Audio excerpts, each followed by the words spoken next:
Alright, so the other thing that you guys have to be able to do on your quiz tomorrow is being able to still apply the same derivative rules, but when you're given tables rather than functions. And so the rules are still going to be the same, just how we look at it is going to be a little bit different. So on the first one, they're just asking you for the derivative of x plus g and evaluate it when x is equal to 1. So if I'm looking at this when x is equal to 1, okay, I want to make sure that they're asking me for the derivative. So what I really know is using my addition rules that it's really the derivative of x at 1 plus the derivative of g at 1. And so the derivative of f at 1 plus the derivative of g at 1. So which is going to give me 1 plus 0, which is just 0. Or which is just 1, sorry. Okay, so on this one, be careful because this is a chain rule, right? So my peanut is f minus g. My chocolate is that squared. So I'm going to have 2, okay, just f minus g times, okay, the derivative of f minus the derivative of g. So when I'm looking at this, I have 2 times, and I'm looking at x is equal to 0. So when x is equal to 0, the actual f value is 3. Okay, the actual g value is 1 times the derivative of f at 0 is 4.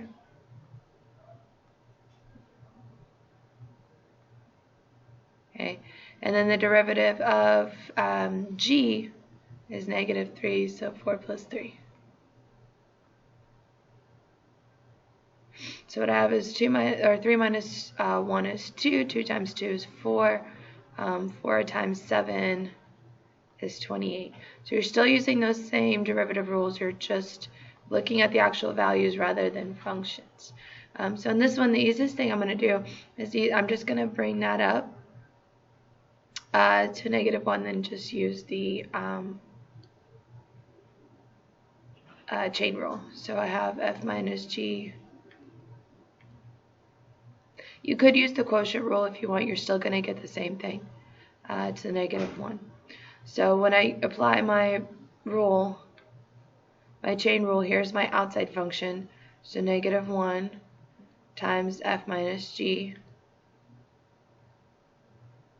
raised to the power of negative 2. And then just times the derivative of f prime minus g prime,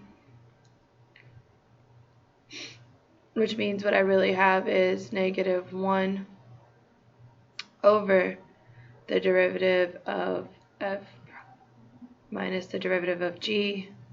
And then I'm just going to bring this right here down to the denominator because it has a negative exponent.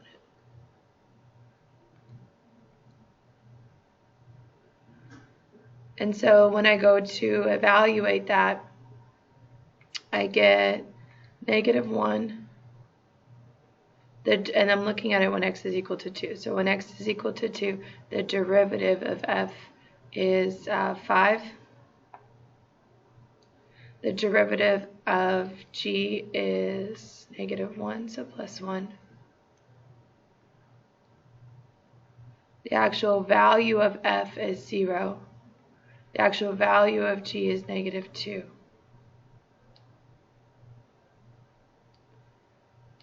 So that's going to give me 4. That's going to give me negative 6. So negative 6 over 4, or negative 3/2. And if you use the quotient rule again, you're going to get the same thing. Okay, on 4, remember that's nothing more than just a chain rule once I rewrite that. So it's going to be the derivative dx. So I have f plus g raised to the power of 1/2 goes to the square root. So when I rewrite that, when I take the derivative, I have 1/2. 1/2 minus 1 is going to give me a negative 1/2. So I'm just going to go ahead and move this down here.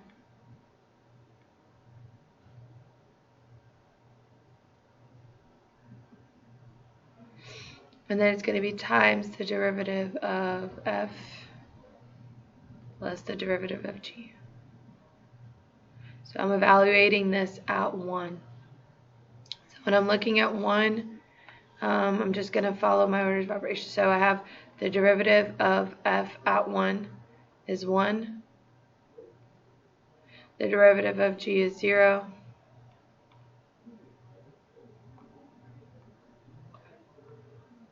Okay. And then I'm going to have 2 times the square root, because that's what a power of 1/2 is.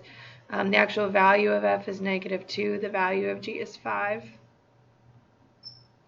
So that's going to give me 3.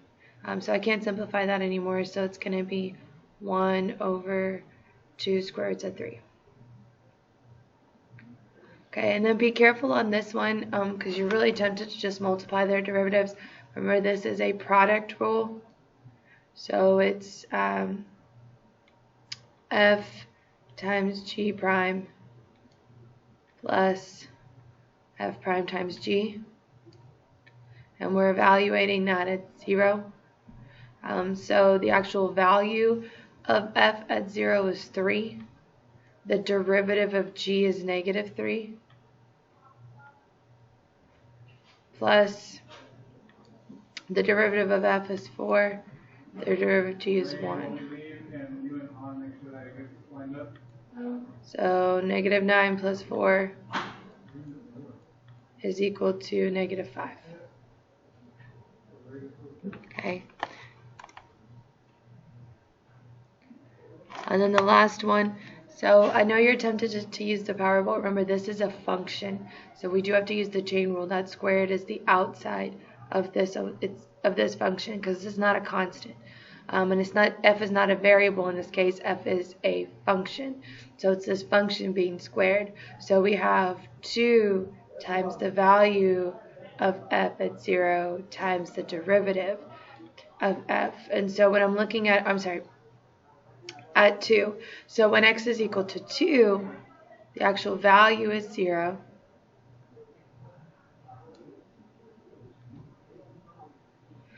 And then the derivative of f is 5. So that whole thing ends up giving you 0.